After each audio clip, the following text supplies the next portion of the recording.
Hi, everybody. So, today I'm going to be talking about an album, and this album is one of my most fascinating Kate Bush albums. It's a concept album, which means it's built around one central idea, and it's called 50 Words for Snow from 2011. So by 2011, Kate Bush is already in this really unique space in music. She's not trying to follow trends at all. She's just doing her own very theatrical, very atmospheric thing. And this album is completely centered on winter, snow, and storytelling and cold. Now, the interesting thing about this album is how slow and spacious it is.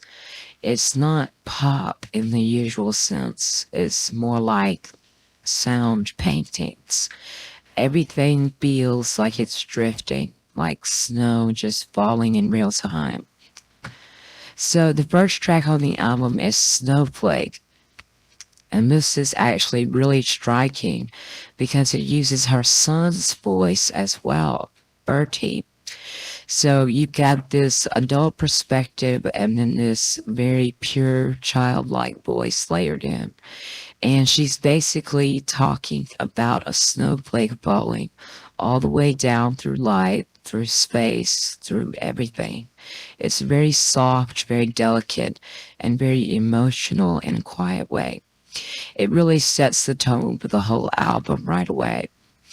Okay, so the next track is Lake Tahoe. And this one is a long storytelling piece. It's about someone who goes to Lake Tahoe and gets haunted by the idea of a lost figure in the snow. It's kind of eerie, kind of funny in places, but also really cinematic. You can see it like winter film playing out. It has that slow build, that dreamlike pacing Kate Bush's snowboard. Okay, so then there's Misty, and this is basically a very intimate piano driven track.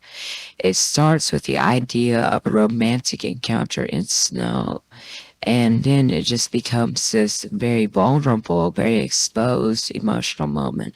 It's quiet, it's almost like whispered in places, and it feels like being alone in a snowy landscape with your own thoughts. Okay, so then the next track is Wild Man, and this one is really interesting because it's about a mythical creature being found in the snow, like explorers discovering something that shouldn't really be there. And it turns into this question of uh, preservation, humanity, and what we destroy or protect. It was a bit more, has a bit more momentum than the other tracks. It's a bit more dry, but it still feels cold and distant in its atmosphere. Okay, so then there's Snowed In at Wheeler Street. This is my favorite track on the album. I love this song so much. And this one features Elton John, which is really cool. Duet with Elton John. Kate Bush doesn't usually do duets. She did a duet with Peter Gabriel and Elton John, and that's pretty much it throughout her whole career. And it's basically a story of two people who keep missing each other across time. Like they're always just out of reach. It's about reincarnation, and the snow becomes a symbol of separation and fate. It's dramatic, it's emotional, and it's very theatrical in a classic Kate Bush kind of way. Okay, so the next track is the title track, 50 Words Per Snow. This is really interesting track. And this is where the concept really comes into focus. She literally lists different poetic variations or descriptions of snow, and it becomes almost hypnotic, like a spell being spoken. It's slow, repetitive in a good way, and very immersive. You can just really sink into it. It's great. I loved it. Okay, so then the final track is Among Angels, and this is probably the softest moment of the entire album. It's just piano and voice, very minimal, very exposed, and it feels like complete stillness at the end of everything, like the snow has finally settled. So, overall, 50 Words for Snow is not a casual listen at all. No, it's slow, it's heavy in atmosphere, and it asks you to just sit with it.